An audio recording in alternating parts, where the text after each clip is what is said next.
In this video, we're going to show you how to perform an oil change on your Nissan Murano. With the hood open, go ahead and locate the oil dipstick. It's on the front side of the engine, right behind the radiator. Go ahead and grab that, pull that up. You want to give that a quick wipe and set that across the upper portion of the radiator's cover here. Next, we want to go ahead and loosen the oil fill cap. Go ahead and twist that counterclockwise, remove it, and we'll set it up front as well. Now, with the vehicle raised and supported underneath the engine, there's normally a plastic splash shield here. It's going to be held in place by a few plastic push pins and a series of 10mm bolts across the front lower portion of the bumper. Ours is missing. You want to go ahead and remove that before you access the oil pan. Now, with the splash shield removed, go ahead and look at your oil pan. It's on the passenger side of the engine compartment. And there's a drain bolt right here. We're going to use our 14mm socket with our ratchet to loosen this. And we have our drain bucket underneath here. It's always good to be wearing safety glasses and gloves when doing this here. I do like to apply some inward pressure on this bolt as I'm spinning it out. Once you feel it start to skip a little bit, you can see that oil coming out, and then pull away like that, make it nice and quick. Let's go and wait for this to completely drain out. And at this point here, you want to go ahead and remove the gasket off of the drain bolt. And you do want to go ahead and replace that. Now that the oil pan is done draining, I'm going to give this a quick wipe. And we went ahead and replace the washer with a new copper washer. Okay, run that bolt in. And we do have to torque this down to 25 foot-pounds.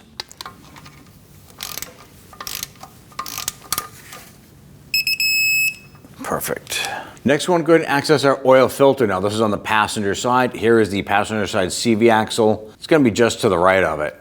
Now, technically, this oil filter shouldn't be any more than hand tight. And we are lucky that this one is tightened perfectly. If you can't do it by hand, you want to grab a pair of pliers or your oil filter tool and go ahead and loosen that. Now, this is going to make a mess running down around the frame rail. There's not much you can do about that. But we'll go ahead and spin that off. The big thing after we do this here is that we clean it properly so we don't end up with a residual oil leaking all over the driveway or wherever you're parking. I'm going to take a rag with some spray solvent on it. I'm not going to spray the engine, but I'm going to spray the rag. And I do want to clean around the surface here. And yes, there's still oil coming out of that, so just clean things up.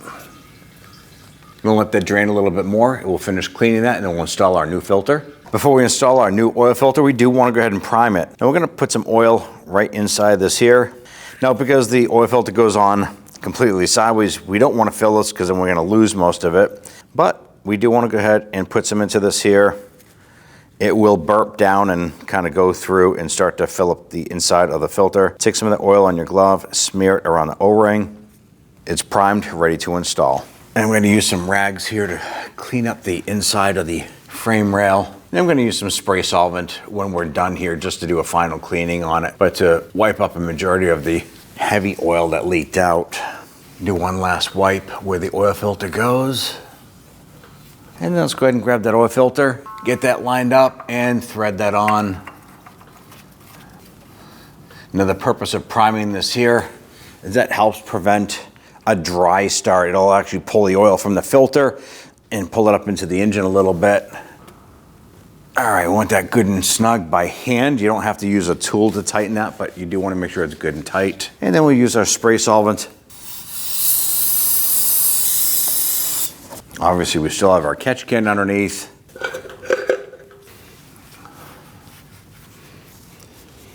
Right, once we're done here, I'm going to go ahead and install that lower splash shield if you have one. In our particular case, we don't have one. So once you install that splash shield, I'm going to go ahead and get you back up top and fill it up with oil. Then we're going to go ahead and take our dipstick, lower that down, get that installed into the engine block. We're going to feed that down. Push that in until it's fully seated. Then we're going to go ahead and grab our clean funnel. We're going to line that up, get that popped in a position. Now we're going to go ahead and grab your clean funnel, set that up inside. Now this engine takes 5.1 quarts of oil, so go ahead and use the appropriate oil and go ahead and fill it up.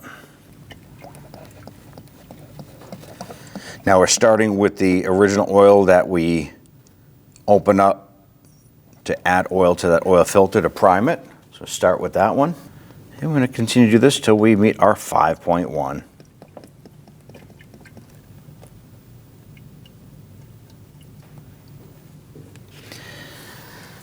Perfect.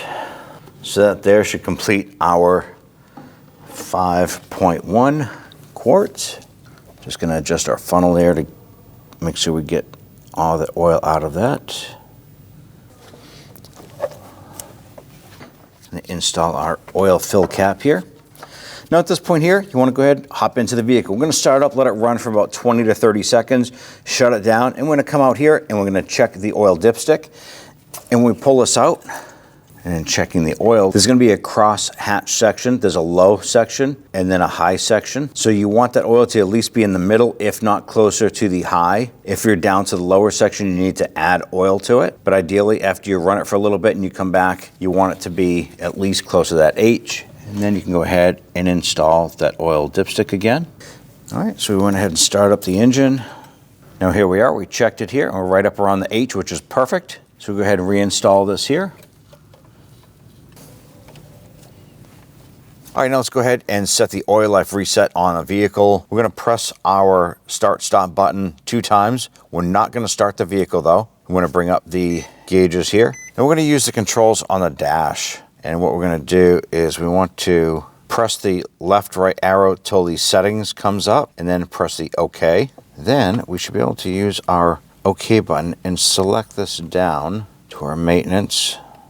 Press OK. We have our oil and filter. We're going to press OK.